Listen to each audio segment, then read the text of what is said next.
Friends, welcome back to the Smart Box. We will be watching our 16th chapter. Okay, 16th chapter, that is quadrilaterals. Okay, quadrilaterals सबसे पहले होता क्या है ये हम लोग देखेंगे आज यहाँ पर। तो सबसे पहले हमको जो है हमारे टेक्स्ट बुक के फर्स्ट पेज पे यहाँ पर एक बॉक्स दिया हुआ है। ठीक है, वो बॉक्स पे आप देख सकते हो कि ABCD बना हुआ है। ठीक है, अगर आप इन चारों पॉइंट्स को जॉइंट करो ऐसे, ठीक है, अगर मैं इन चारों पॉइंट को इस तरह से जॉइंट करूँ, ठीक है, तो ये जो फिगर बन रहा है ना, इसको हम लोग क्या बोलते हैं, इसको हम लोग बोलते हैं क्वाड्रिलेटरल। ठीक है, इसको हम लोग क्या बोलते हैं, क्वाड्रिलेटरल बोलते हैं। ठीक है, the figure obtained by following the given rule is called as quadrilateral. मतलब अगर हम लोग चारों पॉइंट्स को क्या करेंगे, मिला देंगे, ठीक है, तो जो फिगर मिलेगा उसे हम लोग क्या कहेंगे, क्वाड्रिलेटरल कहेंगे। ठीक है, तो सबसे पहले हमको जो है क्वाड्रिलेटरल के बहुत सारे टर्म्स सीखने हैं, जिसके अंदर से पहला टर्म है एडजेसेंट साइड। अब एडजेसेंट का मतलब आपको जो है, अगर मैं इजी लैंग्वेज में बताऊं तो उसको हम लोग बोलेंगे बाजू वाला। ठीक है, जैसे हम लोग बोलते हैं ना बाजू वाला, है ना, तो एडजेसेंट का मतलब होता है बाजू वाला। Okay, so what does the adjacent sides mean. यहाँ पे हमको एडजेसेंट साइड्स लिखना है। तो if I am talking about AD, ठीक है, ये मेरा अगर AD है तो AD के बाजू में ये साइड है, ठीक है, और AD के बाजू में ये भी साइड है। ठीक है, तो व्हाट डज एडजेसेंट मीन्स, कि एडजेसेंट का मतलब होता है कि AD is adjacent to what, AB। ठीक है, ये लिख सकता हूँ मैं। और AD जो है वो एडजेसेंट टू DC भी है। ठीक है, मतलब AD के बाजू में कितने साइड्स है, दो, एक ये और एक ये। ठीक है, now if I am talking about DC, अगर मैं DC की बात करूँ तो DC के बाजू में BC भी है और AD भी है। तो DC के बाजू में जो AD है वो तो हम लिख चुके हैं कि ये दोनों आपस में एक दूसरे के बाजू बाजू में, लेकिन DC के बाजू में एक और साइड है जिसको हम लोग क्या बोलेंगे, BC। तो वहाँ मैं लिख देता हूँ कि DC is congruent to BC। ठीक है, अब फोर्थ वाला देखते हैं, ये BC है। ठीक है, BC के बाजू में DC है, तो ये तो हमने लिख दिया यहाँ पर। अब BC के बाजू में क्या है, AB भी है, तो मैं क्या लिखूँगा, BC is adjacent to AB। अब AB की अगर मैं बात करूँ तो AB के बाजू में BC भी है, जो मैं यहाँ लिख चुका हूँ, और AB के बाजू में AD भी है, जो मैं यहाँ लिख चुका हूँ, है ना। तो सारे साइड्स हो गए। अब यहाँ पे हमको एक चीज़ दिख रही होगी, देखो मैंने इन दोनों को क्या लिखा हूँ, एडजेसेंट लिखा हूँ, तो इन दोनों में ना A कॉमन है। इन दोनों को मैंने एडजेसेंट अगर लिखा हो तो इन दोनों में क्या कॉमन है, D कॉमन है। ठीक है, अब इसके आगे क्या है, देखो इसके अंदर C कॉमन है और इसके अंदर B कॉमन है। ओके, तो यहाँ पर जो भी हमारे एडजेसेंट साइड्स होते हैं ना, उसके अंदर कोई ना कोई एक कॉमन वर्टेक्स होता है। Adjacent sides of quadrilateral have common vertex, so this you have to write it in your book. ये पूरा आपको आपकी बुक में लिखना है। ठीक है, तो आई होप आपको एडजेसेंट समझ में आ गया होगा। Let's go for the opposite sides. अब अपोजिट्स मतलब सामने वाला। ठीक है, हमने एडजेसेंट देखा कि एडजेसेंट मतलब होता है बाजू वाला, तो ये अपोजिट क्या होगा, सामने वाला। ठीक है, अब यहाँ पर जो है कॉमन वर्टेक्स नहीं होना चाहिए इनके बीच में। ठीक है, एडजेसेंट में कॉमन वर्टेक्स होता था, लेकिन यहाँ पर कॉमन वर्टेक्स नहीं होगा। So this is my AD, तो AD का यहाँ पे अपोजिट क्या है, BC है। ठीक है, और ये AB है, AB का अपोजिट क्या है, DC है। ठीक है, आप देख सकते हो AD और BC में एक भी कॉमन वर्टेक्स है नहीं, सब अलग अलग अल्फ़ाबेट्स लिखे हुए। AB और DC में है नहीं, तो इसका मतलब क्या है, opposite sides of quadrilateral do not have common vertex. इनका कॉमन वर्टेक्स नहीं होते हैं। This also you have to write. ठीक है, आगे बढ़ते हैं।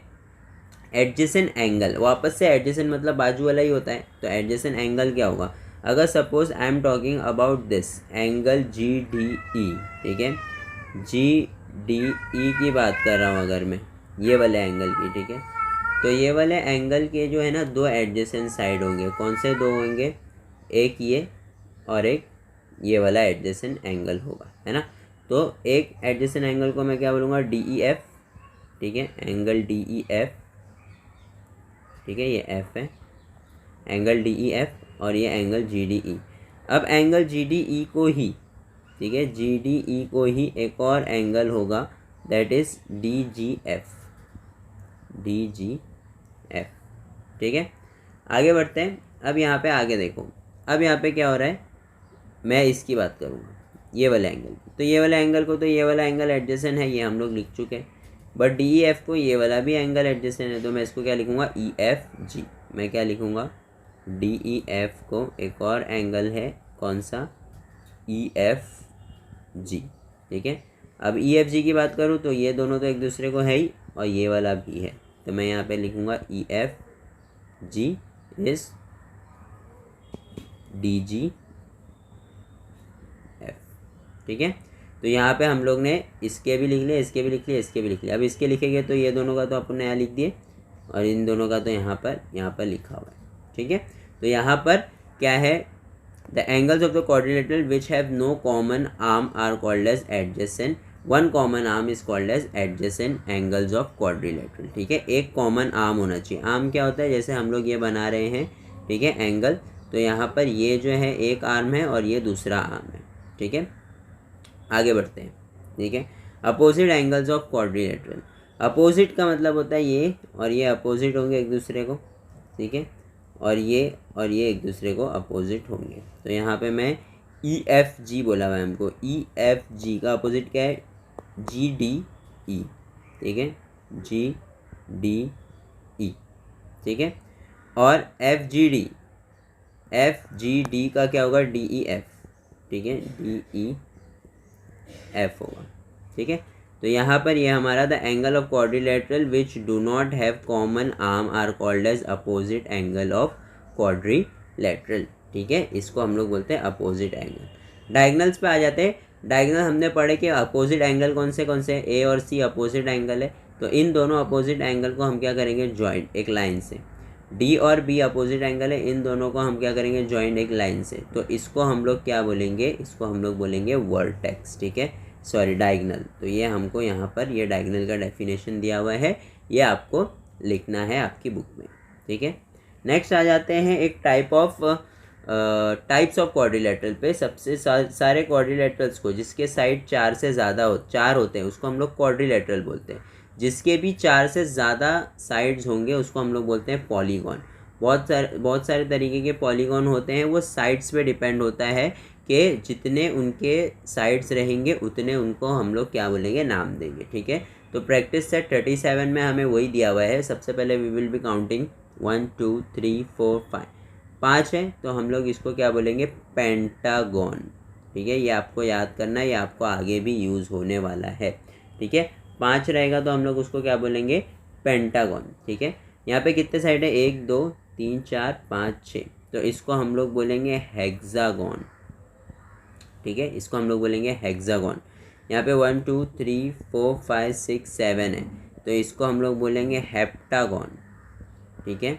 और लास्ट वाले में 8 है ना, यहाँ पे 8 है टोटल, तो हम लोग इसको क्या बोलेंगे, ऑक्टागॉन, ठीक है। ऑक्टोपस होता है ना, वैसे ही ऑक्टागॉन बोलेंगे, ठीक है। तो यहाँ पर हमारा प्रैक्टिस सेट 37 भी ख़त्म होता है, और इसी के साथ हमारा ये इजी चैप्टर भी ख़त्म होता है। नेक्स्ट जो है वो कंस्ट्रक्शन है, वो कंस्ट्रक्शन भी हम आपको बता देंगे। बट अगर आपको इसमें कुछ भी डाउट है तो you all can comment us down. Thank you for watching the smart box.